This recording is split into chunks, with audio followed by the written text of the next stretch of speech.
पंढरपूरच्या वाटेवर भक्तांची रांग लागलेली असते. विठोबा म्हणत कोणी डोलतं, कोणी गातं तर कोणी नाचतं. पण या भक्तसागरात एक अनोखा संत होऊन गेला. मातीचा कुंभार पण मनाचं सोनं.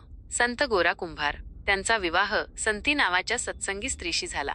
दोघंही भगवंताच्या सेवेत रमले होते. काही काळाने त्यांच्या संसारात एक गोंडस बाळ आलं. आनंद ओसंडून वाहत होता. गोरोबा आपल्या कुंभाराच्या कामात रंगलेले असायचे, पण त्यांच्या हातातली माती सुद्धा विठोबाचं नाम घेत असायची. विठोबा, रुखमाई. एक दिवस त्यांच्या पत्नीने त्यांना बाळाकडे लक्ष ठेवायला सांगितलं आणि ती पाणी आणायला गेली.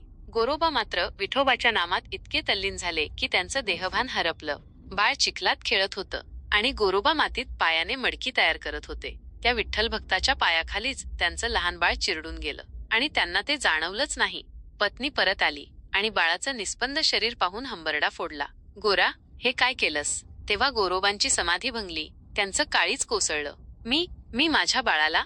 आक्रोशात त्यांनी पंढरपूर गाठलं. विठोबाच्या पायाशी लोटांगण घालून म्हणाले, पांडुरंगा, मी पाप केलं. मी तुझ्या नामात इतका हरवलो की माझ्या बाळाचा जीव गेला. हे माझं पाप आहे की तुझं लीळा? विठोबा, ज्याच्या मनात भक्ती आहे त्याला कधीच वंचित करत नाही. गोरा कुंभाराच्या डोळ्यांतून वाहणारे अश्रू आणि त्या शुद्ध भावनेने विठोबाचं हृदय हेलावलं आणि चमत्कार घडला. त्यांचं बाळ पुन्हा जिवंत झालं.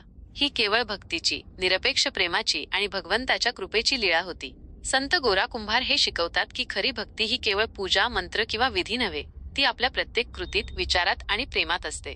त्यांचे अभंग आजही भजनांत, कीर्तनांत गातात. माती जरी कुंभाराची, पण त्यात भक्तीची सुगंधी फुलं गुंफलेली. शिकवण आणि वारसा. गोरा कुंभारांचं जीवन हे विनय, आत्मत्याग आणि अढळ श्रद्धेचं प्रतीक आहे. त्यांचं जीवन हे दाखवतं की भक्तीला कोणताही समाजाचा बंधन लागू होत नाही.